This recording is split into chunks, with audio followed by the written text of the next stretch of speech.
वही होता है जो सालों से होता हुआ आ रहा है। कोई भी बच्चा उससे बात नहीं करता और वो अकेले अपनी डेस्क पर बैठा रहता है। क्लास खत्म होने के बाद वहां से बास्केटबॉल मैच देखने के लिए चला जाता है, लेकिन गेम खत्म होने के बाद वो सीट पर पड़े हुए सारे बचे हुए खाने को इकट्ठा करने लगता है और उसे फिर खाता है, क्योंकि उसके पास इतने पैसे नहीं थे कि वो खाना खरीद सके। और उसे ऐसा करते हुए वहां पर एक आदमी देख लेता है। उसके मन में एक ही सवाल आता है कि आखिर ये बच्चा ऐसा क्यों कर रहा है, लेकिन वो उसे कुछ नहीं कहता और चला जाता है। इसके बाद जो जाकर अपने दोस्त के घर पर सो जाता है, लेकिन वहां भी उसे ताने मिलते हैं जो कि उसकी मॉम की दोस्त दिया करती थी। उसे जो बिल्कुल पसंद नहीं था, क्योंकि उनका मानना था कि वो बहुत ही गंदा है। अब इसी तरह से जो की जिंदगी चल रही थी। काफी समय के बाद एक दिन जब जो स्कूल के बाद घर जा रहा होता है, तो उसके पास एक सीन नाम का लड़का आता है जो उसे हेलो करता है और उसे बातों बातों में दोस्ती का हाथ भी बढ़ाता है। अब जो के लिए ये बहुत ही अजीब था, क्योंकि पहली बार उसे स्कूल में किसी ने बात की थी। अब वो ऐसे मौके को जाने नहीं देता, इसलिए वो भी उसे बात करता है। तभी सीन की मॉम आ जाती है और जो उसे जो के साथ बात करते हुए देख लेती है और वो उन्हें काफी अजीब लगता है, इसलिए वो उसे अपनी कार में बुला लेती है। अब उसी रात सीन और उसकी फैमिली डिनर करके वापस आ रहे थे, तभी वहां बारिश में रोड पर उन्हें वो जो दिखता है। अब सीन की मॉम तो उसे पहचान लेती है और उसके डैड भी उसे पहचान लेते हैं, क्योंकि उन्होंने वो मैच के बाद उसे देखा था। अब वो उसे पूछते हैं कि तुम इतनी रात में ठंड में कहाँ जा रहे हो,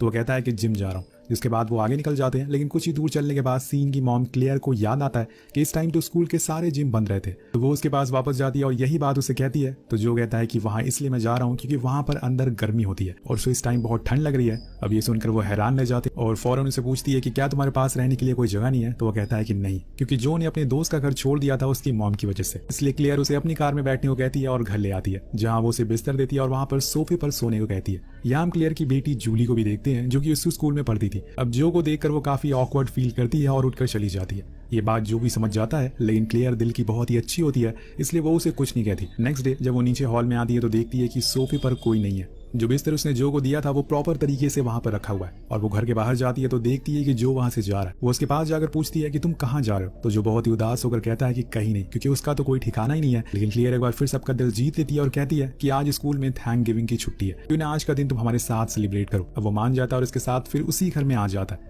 जिसके बाद सभी लोग ब्रेकफास्ट करते हैं टीवी देखते हुए, लेकिन जो अकेली जाकर डिनर टेबल पर बैठ जाता है, जो कि सही तरीका है खाना खाने का। ये बात क्लियर देख लेती है और उसे समझ आ जाता है वो हमेशा से अकेला रहा है, इसलिए वो टीवी बंद कर देती है और सभी को डाइनिंग टेबल पर खाने को कहती है, जिसे देखकर जो काफी अच्छा महसूस करता है, क्योंकि ऐसा खाना आज उसने पहली बार खाया था। अब यहाँ जो के पास ज्यादा कपड़े भी नहीं थे, इसलिए वो क्लियर के साथ जाता है। बीच में उसे बातें करने की वो कोशिश भी करती है, यहाँ तक कि वो उसके मॉम डैड के घर भी ले जाती है जहाँ वो रहा करता था। लेकिन वहां जाकर जो देखता है कि अब वो घर सरकार का हो गया है, क्योंकि उसकी मॉम ने कभी भी इस घर का रेंट पे नहीं किया था। इसके बाद वो दोनों कपड़े लेने जाते हैं, जिसके बाद जो पहली बार अच्छे कपड़ों के साथ स्कूल में जाता है और सीन के साथ खूब मस्ती भी करता है। अब वापस आने पर वो अपने बिस्तर को ठीक करने लगता है, तब वहां क्लियर आकर कहती है कि अगर तुम्हें यहाँ रहना है तो तुम यहाँ पर कुछ दिन और रह सकते हो। इस बात को सुनकर जोई कहता है कि मैं यहाँ से कहीं और नहीं जाना चाहता, जिससे क्लियर बहुत खुश होता और यहाँ क्लियर ने कम से कम उसे थोड़ी सी खुशियां दी जिसका वो हकदार था। अब अगले दिन वो उसे उसका एक पर्सनल रूम भी देती है, जिसे देखकर वो हैरान था। तब क्लियर पूछती है कि तुम्हें आज से पहले कभी अपना पर्सनल रूम नहीं मिला, तो जोई जवाब देता है कि नहीं, मुझे आज से पहले कभी बेड ही नहीं मिला, तो मैं हमेशा से सोफा पे या फिर जमीन पर सोता आया हूँ। उसके बाद ये सुनकर क्लियर की आंखों में आंसू आ जाते हैं। कुछ लोग 2 वक्त के खाने के बाद जिम जाकर रनिंग करते हैं और कुछ ऐसे भी लोग हैं जो हर रोज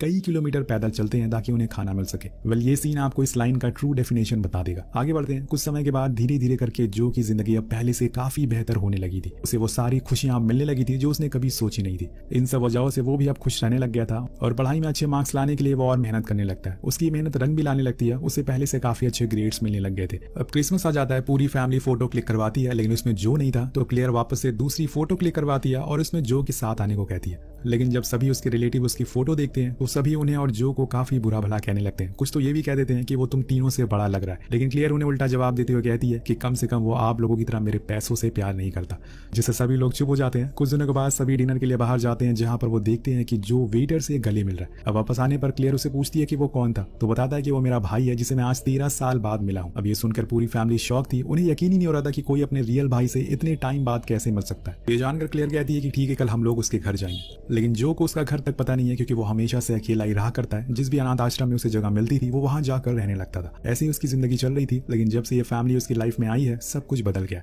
अगले दिन लाइब्रेरी में हर बार की तरह वो अकेले बैठकर पढ़ाई कर रहा होता है, लेकिन इस बार ही उसके पास जूली आकर बैठ जाती है और कहती है कि क्या हुआ, तुम्हें मेरे साथ बैठना पसंद नहीं है। तो जो ये सुनकर स्माइल करता है, क्योंकि अब जूली भी उसके साथ ही उसकी खुशियों में शामिल थी। और कुछ समय के बाद क्लियर अपने हस्बैंड से जो कि अडॉप्शन की बात करती है। वो असल में उसे अडॉप्ट करना चाहती थी ताकि अब उसे कोई आकर ये ना बोले कि उसे एक सड़क पर पड़े हुए लड़के को अपने घर में जगह दे दी। वो फैमिली में सभी से पूछती है और किसी को इस बात से कोई दिक्कत नहीं थी। इसलिए कुछ ही दिनों के बाद क्लेयर गवर्नमेंट ऑफिस जाती है, जहाँ के प्रोसेस में उसे पता चलता है कि जोई के डैड की एक्सीडेंट में मौत हो गई। उसकी माँ अभी भी जिंदा है, लेकिन वो काफी नशे करती है। उन्हें ये भी याद नहीं कि उनका कोई बेटा भी है, और वो इस कदर नशा करती है कि इसलिए आपको उनकी साइन की जरूरत नहीं है, और यहाँ जोई की साइन ही काफी है। लेकिन वो ऐसे ही किसी के बच्चे को अपने साथ नहीं रह सकती, इसलिए एक बार वो जोई के मॉम के पास जाती है। लेकिन उनकी हालत बहुत ही बुरी थी। अब पहले तो वो क्लेयर से बहुत बुरी तरीके से बात करती हैं, लेकिन कुछ देर बाद उन दोनों की थोड़ी सी बात हो जाती है। तो क्लेयर उन्हें बताती है कि मैं आपके बेटे को अडॉप्ट करना चाहती हूँ और इसीलिए आपको इस पेपर पर साइन करना होगा। अब ये सुनकर वो बहुत ही खुश होती है और वो हमेशा से चाहती थी कि उनका बेटा एक अच्छा इंसान बने। यही बात वो क्लेयर से भी कहती हैं और उसे बहुत सारी विशेष भी देती हैं। वेल, अब जो क्लेयर की फैमिली का परमानेंट मेंबर बन गया था, यानी कि अब उसे कोई कुछ नहीं कर सकता था। कुछ दिनों के बाद उसके बर्थडे पर क्लेयर उसे एक मिनी ट्रक भी गिफ्ट करती है, क्योंकि वो जो का एक हमेशा से ड्रीम था। उसे पाकर वो बहुत ही खुश होता है और उसे स्कूल जाया करता था। इस समय पर वो ऐसी लाइफ जी रहा था जो उसने शायद अपने सपनों में कभी सोची नहीं थी। एक दिन मैच होता है जिसे देखने के लिए सीन अपनी मॉम से जिद करता है, लेकिन वो कहती है कि मेरी आज मीटिंग है, इसलिए तुम जो के साथ चले जाओ। अब वो दोनों एंजॉय करते हुए निकल जाते हैं, लेकिन बीच में ही उनका एक्सीडेंट हो जाता है, जिसमें दोनों को काफी चोटें आती है। वहां पर क्लियर आती है, लेकिन इनकी किस्मत अच्छी थी कि इनकी जान बच गई थी। इस बार से जो बहुत ही ज्यादा शर्मिंदा होता है, वो बार बार खुद को दोषी बोलने लगता है, और इसीलिए क्लियर उसके पास जाकर बैठ जाती है और समझाती है कि इसमें तुम्हारी कोई गलती नहीं है, बल्कि तुमने तो अपने भाई की जान बचाई है। अब ये सुनकर वो थोड़ा अच्छा फील करता है और उन्हें गले से लगा लेता है। उसी दौरान वो देखती है कि जो के हाथ में काफी खून बह रहा है, तो वो पूछती है कि ये कैसे लगी। तो वो बताता है कि जब सीन कार का डैशबोर्ड से टकराने वाला था, तो उसी समय मैंने अपना हाथ लगा दिया, जिसकी वजह से उसे काफी चोट ना लगे। अब ये सुनकर वो समझ जाती है कि उसे उसकी फैमिली की कितनी फिक्र है। कुछ दिनों के बाद सब कुछ ठीक हो जाता है। जो अपने स्कूल में अमेरिकन फुटबॉल की प्रैक्टिस कर रहा था, जो थोड़ा रग्बी जैसा गेम था, लेकिन यहाँ वो ज्यादा अच्छा परफॉर्म नहीं कर पा रहा था, जिस वजह से उसके पास क्लियर आकर उससे पूछती है कि जब एक दिन मुझे शॉप पर कुछ लोग घूर रहे थे, तो तुमने मुझसे क्या कहा था? तो जो बोलता है कि मैंने कहा था कि मैं आपकी हमेशा से रक्षा करूंगा। तो वो कहती है कि यहाँ भी तुम्हें यही करना है, अपने प्लेयर की रक्षा करना है और अपनी टीम को जिताना है। अब उसी रात उनका मैच होता है, और वो भी उस समय की सबसे स्मार्ट टीम के साथ, जिसे कोई हरा नहीं पाता। यहाँ भी वही हो रहा था, जो की टीम हार रही थी, लेकिन वो अपनी पूरी कोशिश करता और मुकाबला टक्कर का होने लगता है, और वो एक राइवल टीम के प्लेयर को ग्राउंड से बाहर फेंक देता है, जिसके बाद वो रुकने का नाम नहीं लेता और ऐसे ही करते करते उनकी टीम जीत जाती है। क्लियर सबको चिल्ला चिल्ला कर बताती है कि देखो वो मेरा बेटा है। अब ये उसके लिए एक प्राउड मोमेंट होता है। पूरे मैच को सीन ने रिकॉर्ड कर लिया था, जिसके बाद वो उसकी सीडीज हर कोच को सेंड करता, और यहाँ जो की स्ट्रेंथ को देखकर सभी लोग हैरान थे। वो चाहते थे कि वो उनकी टीम के बदले खेले। जब भी वो बाहर जाना चाहता है वो जा सकता है, उसे कोई भी रोक नहीं लगेगी। अब वो सभी मान जाते हैं और फिर जो अलग अलग टीमों के साथ खेलना शुरू करता है, और साथ में वो पढ़ाई में भी अच्छे ग्रेड्स लाने लगता है, जिससे कि सभी चीजें अब धीरे धीरे नॉर्मल होने लगती है। अपनी काबिलियत की वजह से वो अब बहुत फेमस भी हो चुका था। सभी बड़ी बड़ी यूनिवर्सिटी चाहती थी कि वो उनके कॉलेज में एडमिशन ले और फिर उन्हीं की टीम से खेले, लेकिन वो उसी यूनिवर्सिटी को चुनता है जिसमें से क्लियर पास आउट थी। अब एक दिन उसे एनसीए ऑफिस बुलाया जाता है। ये असल में एक ऑर्गेनाइजेशन होती है जो सारे एथलीट्स का ख्याल रखती है और उनकी प्रैक्टिस भी करवाती है। यहाँ पे जो से कुछ सवाल पूछे जाते हैं कि आखिर वो इसी यूनिवर्सिटी में एडमिशन क्यों लेना चाहता है। वो कोई जवाब नहीं देता। इसके बाद वो ऑफिसर उसे बताती है कि तुम कुछ सालों पहले तक रोड पर रह रहे थे, जिसके बाद तुम्हें एक फैमिली ने अपने घर पर रखा, तुम्हारे लिए अच्छे कपड़े लिए, तुम्हें अच्छा खाना दिया, तुम्हें एक कार भी दी, यहाँ तक कि तुम्हें अडॉप्ट भी कर लिया।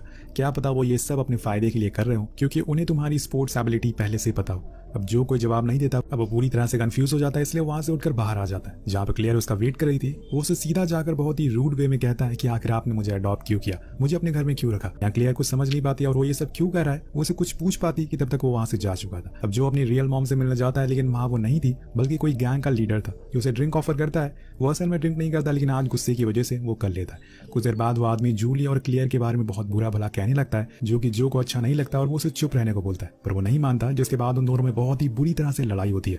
उधर क्लियर हर जगह जो को ढूंढने की कोशिश करती है, लेकिन वो कहीं नहीं मिलता। तभी उसका कॉल आता है, वो उसे एक जगह पर मिलने के लिए बुलाता है, जहाँ क्लियर जाती है और वो उससे कहती है, मैंने और सीन ने कल पूरी रात तुम्हारे बारे में ही बात करी।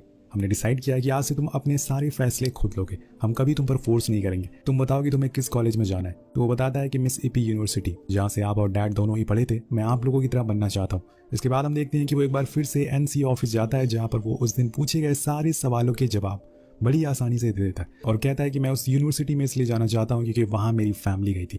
उसके कॉन्फिडेंट को देखकर वो ऑफिसर स्माइल करने लगती है। अब कुछ दिनों बाद उसका उसी यूनिवर्सिटी में एडमिशन हो जाता है, और उसे क्लियर और उसके परिवार से दूर रहना होगा, जो क्लियर को पसंद नहीं आता। इसलिए वो जाकर कार में बैठ जाती है, और वहाँ जो उसके पास आता है और उसे कहता है कि मॉम बाहर निकलिए, मुझे आपको गले से लगाना है। इसके बाद वो दोनों गले लगते हैं, और कहानी के आखिर में हम जो की कुछ रियल इमेजेस को भी देख पाते हैं, और इसमें जो कुछ नई ऊंचाइयों को छूते हुए आगे बढ़ रहा था। कुछ सालों के बाद वो जाकर एक वर्ल्ड चैंपियन भी बन जाता है। वेल, अगर क्लियर ने उसे घर में नहीं रखा होता तो आज एक वर्ल्ड चैंपियन रोड पर भटक रहा होता। कहानी कैसे लगी आपको नीचे कमेंट करके